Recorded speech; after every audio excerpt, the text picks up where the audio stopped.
welcome to Couch Conversations with Shatara. I am super excited about tonight's episode. We're going to be talking about going from devastation to triumph. I'm so excited for my guest speaker to be to talk to you guys because she experienced a devastation that turned into triumph, and it's very important that we understand. Her name is Morgan LaGrange, and I'm extremely excited about this. Go ahead, Morgan. Hi, I have a story that's quite unique. I used to work for Alaska Airlines, and just by constantly going to work every day, being a single mother, doing everything I needed to do to just keep life in order, I really lacked paying attention to my body giving me signals. As time went along, I started to experience shortness of breath, feeling really bloated, and thinking, well, what I thought was gas. So I was taking, Gas X and stuff like that, thinking, this was the problem, this was the issue. And I found myself at work one evening. I went to the restroom and found myself not being able to get up.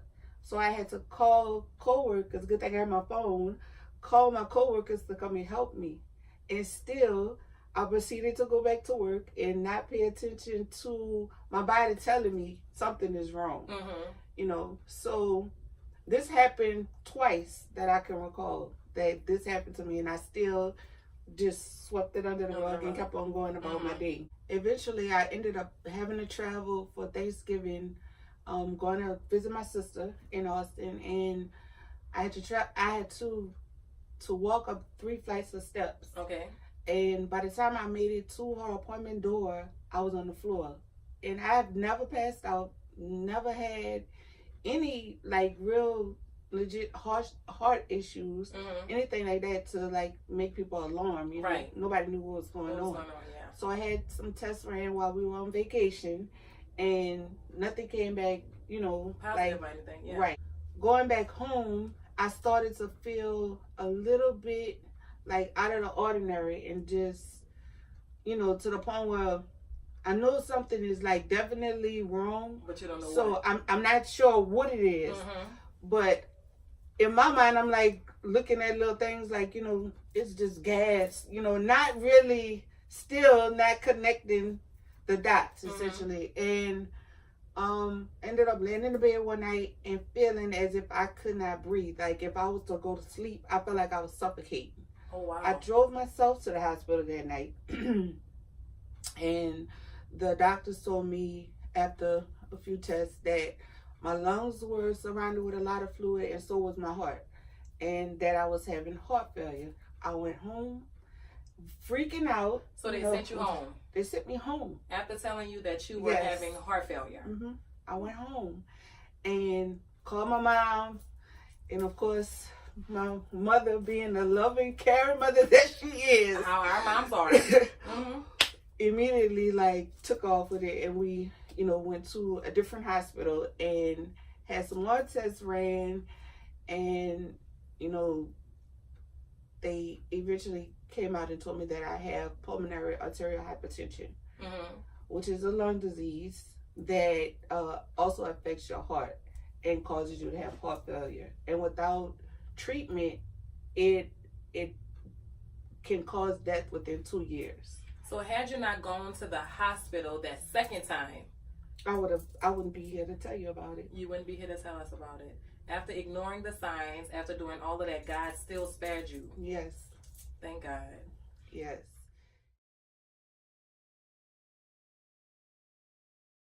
And it's crazy because I'm not the type to go to the doctor.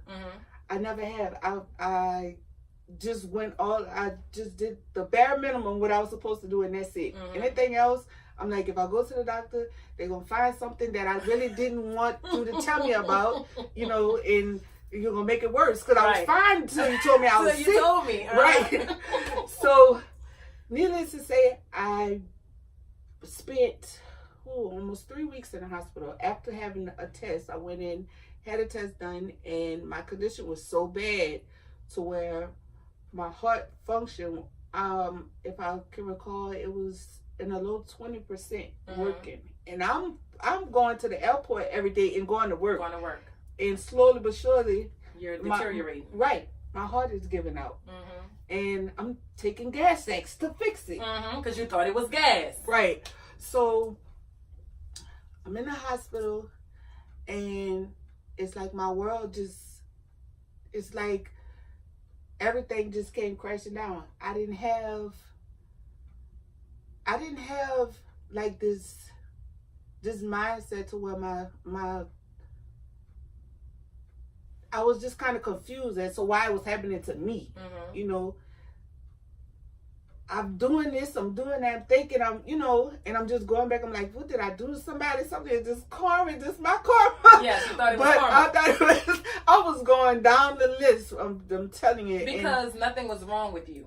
Because you was perfectly healthy, and then all of a sudden, out of the blue, this happened to you. Right. So did you have, is this like hereditary? Is this something that your mom had or somebody in your family had? Like, how did this happen to you? No one in my family has this. And to be honest with you, when I did research on my own and speaking with the doctors, there's only 200,000 cases in the United States. That's rare. Yes, it's a rare lung disease that I have. And I am a smoker. And I thought, oh Lord, it finally caught up to me. These cools finally caught up to me. My mom was telling me, my mom's been telling me to kick the habit forever, and it has nothing to do with it. Nothing to do with smoking. Nothing to do with smoking. I was in the hospital bed with my mom, with my dad. I had friends coming. My dad's pastor was coming. Everybody was coming to see me. And I'm just like, I'm at the point now where I was not really into church. I wasn't into going to church every Sunday. Praying, yes, I'll pray, but it wasn't like my faith was really being tested then.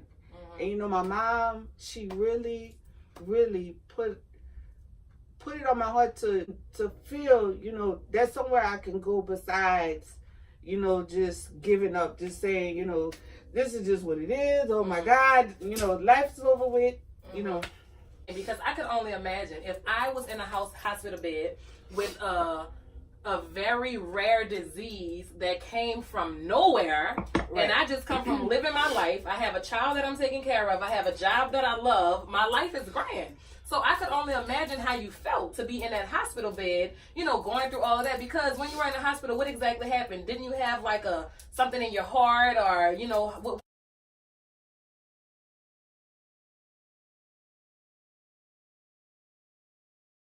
exactly happened?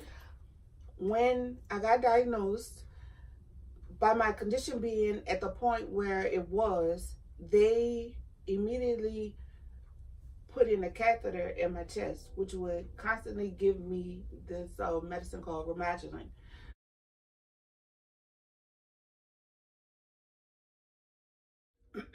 Which is essentially helping to save my life. I had to learn how to give myself the medicine through a specialty pharmacy. It was a pump that went into my chest, and I had to mix my own medicine. It wasn't a pharmacy I was going to. I had to have people come in my hospital room and show me how I was going to be doing this for the rest of your life. My doctors came in and told me, you're going to have this pump the rest of your life. Do you have that pump right now? No, I do not. I just have the scars. Just to remind me where I came from. Isn't God good? Oh, is he? Okay. I totally have a different outlook on life since then. Because going from, even before that, I have to tell you something about my mom again. We would be in the hospital, and my mom would be there all the time. And so was my dad, but my mom would definitely make sure that the doctors wouldn't come in and tell me anything that would discourage me. Discourage you. So them coming in and saying, you're never going to get off of this, she will correct them and say, yes, she will. It may not be today, it may not be tomorrow, but my child is going to walk away from this. And she spoke that in my life. She because spoke it into existence. I have chills on my body. Like, you need those kind of people in your life, especially when you're going through the devastation that you were going through at that time, because your mama knew the God that we serve is better than man. I don't care what man say. What God say is what matters. Right. And too many times we listen to what man say, and that literally hardens our heart. It literally depresses us. And what could have, if you would have gotten the depressing state, your heart could have failed. Mm-hmm. But because you had that hope, because you wanted life, because your mama made sure that she spoke life into you, you had that, no, I could be better. No, right. I could have a normal life. No, I can live. Mm-hmm. And because you had that joy and that goodness in your heart, you know, God was able to say, no, I'm gonna use her to be a testimony for the glory of God. Yes. Like, that is amazing, Morgan. Like, it is amazing, because I personally know somebody who had some of the same similar symptoms than you, and she was a child and she died. Wow. But you're here right now sitting on this couch with me, so I know, for if you don't know, God is real. Yes, he is. Very much so real. Very so real. And I remember being on the transplant unit. So you was on a transplant list? I wasn't to the point where they was certain that I needed a new heart or a new set of lungs, but I was there. Yeah. I was amongst people who, same condition I have, same disease, and I'm the only one walking around the hospital floors with my beats on. I'm connected to this pump, and the doctor's like, "She not in our room. Like, where she at?" I'm all over the place. I can't keep still. I'm like, I'm fine. Like, I'm good. And it's so crazy, because once I started the medicine, learned how to do everything, I just got this overwhelming spirit to keep going. I have my daughter that's 11 in April, and she was something about her spirit just kept me going, you know, because she like, Mom, she would make me cards, big poster boards. It was I just had a lot of support, and that also played a good, you know, a big role in it, because, I mean, without family, it's way harder to get through things. Right. You don't have that kind of support. But needless to say, I got released from the hospital and I'm home. At this point, I'm like, my medicine every 48 hours, changing this medicine, and unable to go back to work.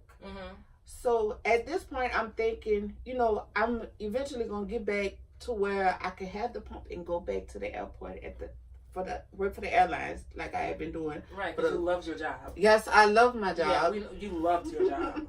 So I did all the paperwork and everything, turned it into my superiors, and they tell me, you can't come back. You can't come. And how long you was on that job? Ooh, like 5 years, but on that job, I had been there like almost 3 years. Just got a new position. Right. But you was at the airport for 6 years. Yes. And then they tell you, no, you can't come back. They tell me I can't come back. Another devastation. It's a risk for them. Liability. You know how that goes. So I'm at home and I'm like, something is gonna work out for me eventually, but I'm just not sure what it was. So at this point, I'm getting a little depressed, because I'm used to having my own, used to be able to shop as I love to do, you know, and I'm now dependent upon other people to do things that I can do for myself on a normal day. Right. You know, I had a talk with my boyfriend, and he asked me, you know, what is it that you love to do? Come on now, passion. I hear the passion coming. What is it you love to do? What you good at? What could make you money? What makes me smile is to see other women smile and give them the face that they just love to have. Early in the morning, late at night, just a colorful eye, fashion, just makeup. It's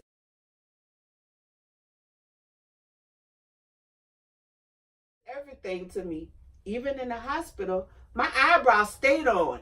It didn't matter. The nurses would come in and say, Who do your brows? Me?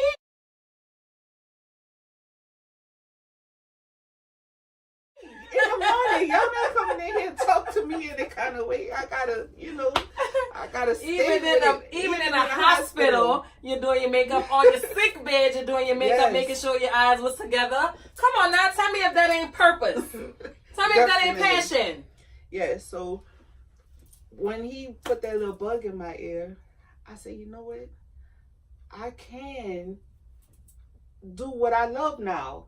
I don't have to answer to anybody. I don't have to clock in.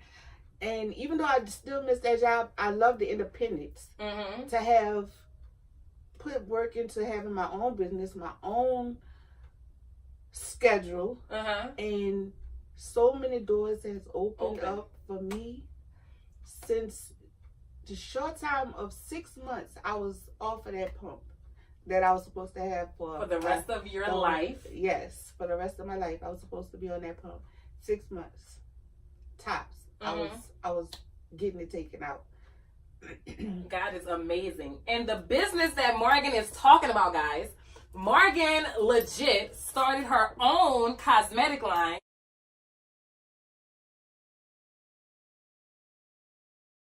And she brought us a treat of one of the things that she have. And her cosmetic line is called Makeup Over Everything.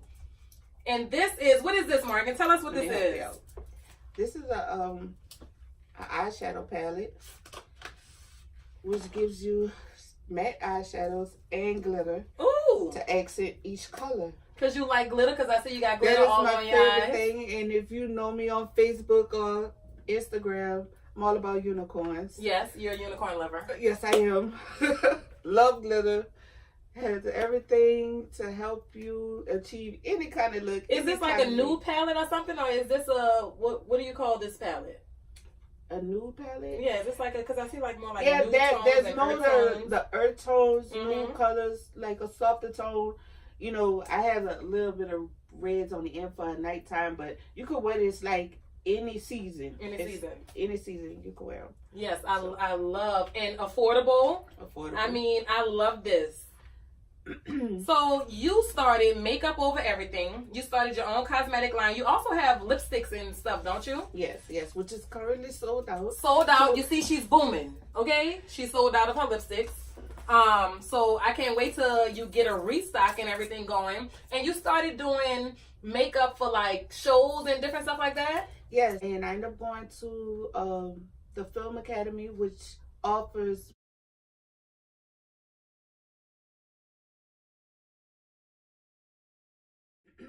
the special effects side of makeup. Mm-hmm. So you can get movie jobs, commercial jobs, which isn't really as hard as doing your glam. Gotcha. Because, you know, it's really what you want for a natural look. Gotcha. For the camera. Gotcha.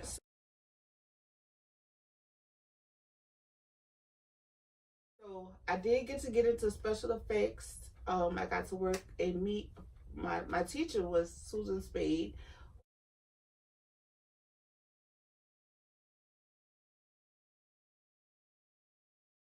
Was a great makeup artist. She's been in business for 30 plus years, Mm-hmm. and she has introduced me to a lot of people, celebrities and all.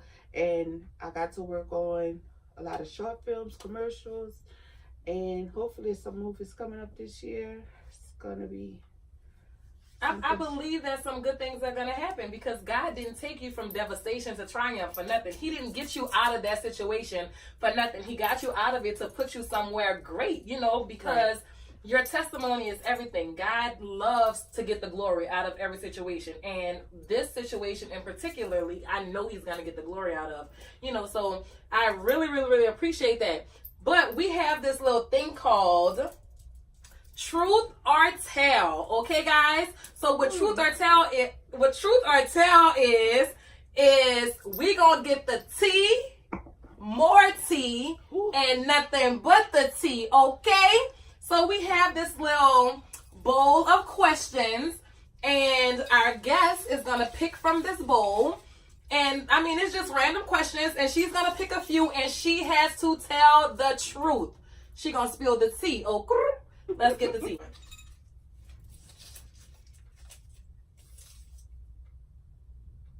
What are your beliefs? This is a good one. Okay, what are your beliefs? Growing up, my grandmother always told me, don't make hell on this earth for no one, and don't let anyone make hell on earth for you. Mm-hmm. So, with that be, what I took from that was always respect people, always be kind, loving, no matter what. Because at the end of the day, how someone else treats you, that's not your business. That's not your place. That's just that's on them. That's on them. You know. And I've learned treating people with respect will take you a long way. A long way. Mm-hmm. Don't get me wrong. Nobody's perfect. Mm-hmm. We all just have our moments where we like, you know. Right. But for the most part, if we just have respect for people and respect for human life, mm-hmm. we would go so much farther. So question, are you a Christian? Are you Catholic? Are you non-denomination? Are you... Non-denominational. You're non-denominational? Yes. Good, because I'm non-denominational as well. Pull another one. You're going to pull one next, right? Pull this long. If you could change one thing in life, what would it be? If you could change one thing, what would it be? I would have listened to my parents. About? Boys. Boys? Boys at the time, because I'm 31 now. I'm not talking to boys, but you know. You're talking to men now, okay? Right. Yeah. Oof. If I could change one thing in life, if that's a really hard question for me, because I just believe that everything happens for a reason, and I believe that God, you know, constructed my life exactly the way he wanted it to be. And if I would change boys, then I wouldn't have my daughter, which I had at 15. Right. So she's such a blessing to my life, and you know, with her being here and me having the experience and go through the things I went through, I'm able to be the woman that I am today. So for me, I wouldn't change anything. Mm-hmm. I'm just grateful for everything, every lesson, mm-hmm. every heartache, everything I went through. I'm just grateful for it. Thank God. Cool. One more. This is a little one more. Okay. Okay. How old were you when you had your first love? Oh, I was in 5th grade. You was in 5th grade? Was that your real love or was that puppy love? That was little puppy love. Because I went to school with you and I can remember this one situation you were in. Oh my God, you were in love. And I think we were in high school. You know what I'm talking about? Oh yeah. And how old were you with that situation? Oh, 16. 16? Because I thought you just would never let go of that situation. And you were 16 and I had my child at 15. So we were doing some things and... Sorry, Mom. Sorry. Yes. So thank you so much for answering our questions. Listen, guys, for this segment of the show, we would like to get your feedback. We would like to know your questions. If there are any questions that you would like me to ask our special guests when they come, just submit your questions to my DM at PrettySaint5. You can email me the questions at shatiradiggs@gmail.com. Whatever you want to do, you can get those questions to me and I will be sure to ask them, okay? Thank you, guys. So, Morgan, quick question. After everything that you went through in the place that you are now, is there anything that you can tell women, or is there anything that you can tell anyone to help them with what you went through because you ignored the signs? Mm-hmm. You know, this is not a hereditary disease. This is not something that just, you know, that you're going to know is happening to you. Right. You know, what is some educational tips that you can give us so that we understand and so that we don't go as far as you went? Definitely go to the doctor. Don't be afraid to go and, you know, your primary care physician. My mom is still going to be watching this and saying, Morgan, she makes sure that I go to all my appointments now. I was afraid of the doctors. And that's probably why you ignored all the signs. That's because exactly you were scared. I was scared of it. And the medicines that I would get, I would have bad side effects. And that could scare people off from, wanting to take pills every day, you know. And it's just really important that you pay attention to your body, because your body tells you everything. Mm-hmm. Everything. From what you eat to, the proper rest. Right. You just, if you just pay attention to your body, you can a lot of things you can avoid a lot of situations. Avoid a lot of situations. Yeah. And catching diseases like what I have in early stages can really save your life. Mm-hmm. Perfect example, myself. Yourself. Yeah. Good. So guys, you heard that. You need to schedule your regular doctor visits. You need to make sure that you go to your regular doctor visits, and you need to listen to your body when your body is talking, and you cannot be afraid. And I know a lot of times with our people, we are definitely afraid of doctors. We are definitely afraid to go see a doctor, whether we think it's breast cancer, we can feel a lump, anything. We are afraid. We will Google symptoms and have those symptoms scare us to death. Yes. Versus going to the doctor and getting the right information to help save our life. So I'm extremely happy for Morgan for this. If you guys have any questions for Morgan, if you guys want to know any more of her story, or anything like that, you can reach her on Facebook and you can reach her on Instagram. What's your handles? Instagram is the Black Unicorn. At the Black Unicorn. At the Black Unicorn. Mm-hmm. And then you can reach me on Facebook by my first and last name, Morgan LaGrange. And what about booking? If they want to book you for makeup? If you want to book me for makeup, you can reach me on Instagram or Facebook, inbox message. And I also have a link on my Facebook page for any kind of bookings that you makeup classes that I offer. I do one-on-one sessions. I also do workshops for beginners, people who really don't know too much about makeup but would like to get into it. Also offer those services as well. Awesome, guys. So you can get at Morgan for one-on-one, all of that she just said. Thank you guys so much for tuning into this episode, and I hope you guys learned some valuable information. And I thank you, Morgan, for discussing about going from devastation to triumph. I just wish you nothing but the best in your endeavors, and I know that God is going to take you further than your mind could ever imagine, because he didn't save you for nothing. He saved you for something. And we're going to stay in contact with you. We're going to stay in contact with your story, and we can't wait for you to come back on, because we know you're going to be bigger and better, okay? Right. Okay. Thank you, guys. See you later. Until next time, Couch Conversations with Shatara.